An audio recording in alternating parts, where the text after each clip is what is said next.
পারে, বাইরে বেরোতে পারে, রান্নাঘর বিয়ে করা, বাচ্চা বিয়ানো ছাড়া তার বাইরেও যে এরা দেশের জন্য, সমাজের জন্য, শিক্ষার জন্য, প্রগতির জন্য কাজ করতে পারে, সমস্ত ভয় থেকে, সমস্ত দ্বিধা থেকে একটা সমাজকে বের করে নিয়ে আসার জন্য লড়াই করেছিলেন। বর্ণ পরিচয় শুধু ছেলেদের জন্য নয়, মেয়েরাও সেখানে বর্ণ পরিচয় পড়বেন, তার কোনো ভাগাভাগি করে না। শুধু ছেলেরাই স্কুলে যাবে তার জন্য নয়, মেয়েদের জন্য স্কুল হবে, কলেজ হবে, তারাও পড়বে, সেটারও ব্যবস্থা করেছিলেন। শুধু ব্যবস্থা করেননি, ঘর থেকে, জয়েন্ট ফ্যামিলি থেকে মেয়েটি লড়বে, মেয়েটির মা বাবা লড়বে, মেয়েটির পরিবার লড়বে, মেয়েটির পা লড়বে, মেয়ের গ্রাম লড়বে, মেয়েটির জেলা, মেয়েটির রাজ্য লড়ে যাবে। লড়তে তো হয়েছে, প্রথমে মেয়েটাকে নিজের সাথে লড়তে হয়েছে যে আমার সমবয়সীরা আর কেউ লেখাপড়া করে না, কিন্তু আমাকে লেখাপড়া শিখতে হবে, করতে হবে। প্রথম লড়াইটা তাকে নিজের সাথে লড়তে হয়েছে।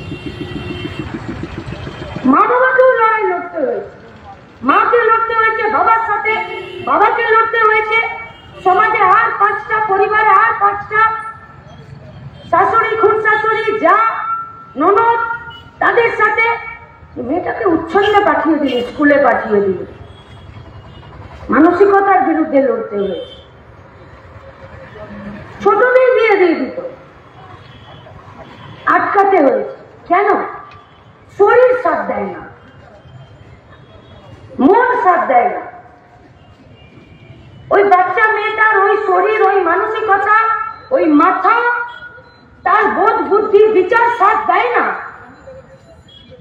তাই তাকে একটা নির্দিষ্ট বয়সে নিয়ে এসে তবে তার বিয়ে হোক, বাল্য বিবাহ বন্ধ করা। একটা বাচ্চা মেয়ে ছোটতেই বিধবা হয়ে যাচ্ছে,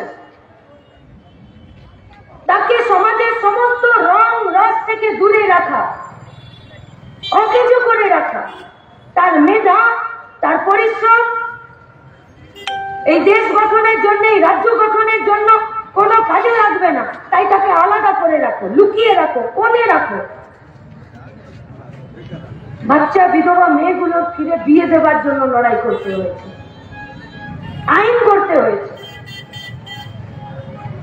বাচ্চা বিধবা মেয়েগুলোকে স্বামীর সাথে জ্যান্ত চিতাতে পুড়িয়ে মারা হতো, সতীদাহ প্রথা, তার বিরুদ্ধে লড়তে হয়েছে, আইন করতে হয়েছে, সমাজের সাথে লড়তে হয়েছে, মানসিকতার সাথে লড়তে হয়েছে। সেরকম দুজন, ঈশ্বরচন্দ্র বিদ্যাসাগর, রামমোহন রায়। আমাদের রাজ্যটা বিদ্যাসাগর রামমোহনের। আমাদের রাজ্যটা 70 বছর বয়সে বান্ধবীকে নিয়ে সকালবেলায় 8,000 টাকা ফল খেয়ে জেলের ভাত খাওয়া পার্থ চ্যাটার্জি আর মমতা ব্যানার্জির রাজ্য নয়, যারা আমাদেরকে বলে দেবে যে তুমি রাতে নাইট ডিউটি করো না। তাই তাদের জন্মদিনে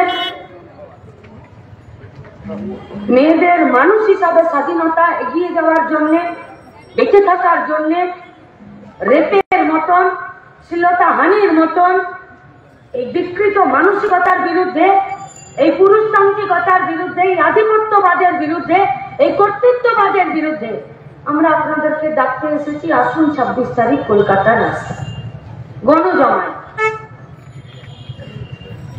কি করতে চাই আমরা? মারামারি করতে না। এবার পুলিশের যদি বেশি চুলকানি হয়, মারামারি করতে চাই, করবে। কারো ইচ্ছে হলে আসুন 26 তারিখ বেলা 1টার সময় কলকাতা। কেন? আরজি করে নির্যাতিতা দোষীদের শাস্তি চেয়ে। কেন এই দিন? কারণ মেয়েদেরকে ঘরের কোণ থেকে বের করে নিয়ে এসে লেখাপড়া শিখে নিজের পায়ে দাঁড়িয়ে মানুষ হিসাবে বেঁচে থাকার মতন, মানুষ হিসাবে বড় হওয়ার মতন যে পশ্চিমবঙ্গের পরিবেশ ছিল, সেই পরিবেশ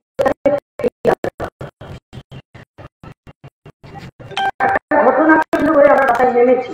কিন্তু আমাদের একটা ডাক্তার মেয়েকে রেপ করে খুন করে দেবার পরও আজ অব্দি খবরের কাগজে যা বেরোলো, হুড় হুড় করে তার 15টা দিনের মধ্যে সংখ্যা 20টা, 4 বছরের মেয়ে রেপ হয়ে গেছে, 9 বছরের বাচ্চা মেয়ে রেপ হয়ে গেছে, 13 বছরের বাচ্চা মেয়ে হসপিটালের ভেতরে জামা কাপড় খুলে দিয়েছে হসপিটালের স্টাফ।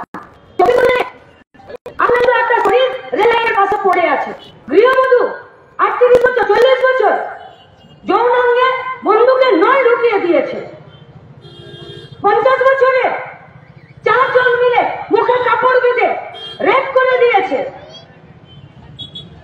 4 বছরের মেয়েটাকে 4 লাখ টাকা, 9 বছরের মেয়েটার গোটা শরীরে দুষ্কৃতীদের কামড়ে দাগ, 13 বছরের মেয়েটার বাবাকে বলা যে কি করবে বলো, চারিদিকটা এরকম হয়ে গেছে।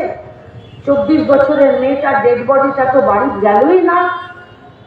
আর 37 বছরের গৃহবধূ যার যৌনাঙ্গে বন্দুকের নল ঢুকিয়ে দিয়েছিল, সে তাকে একটা এফআইআর পর্যন্ত লিখতে দেয়।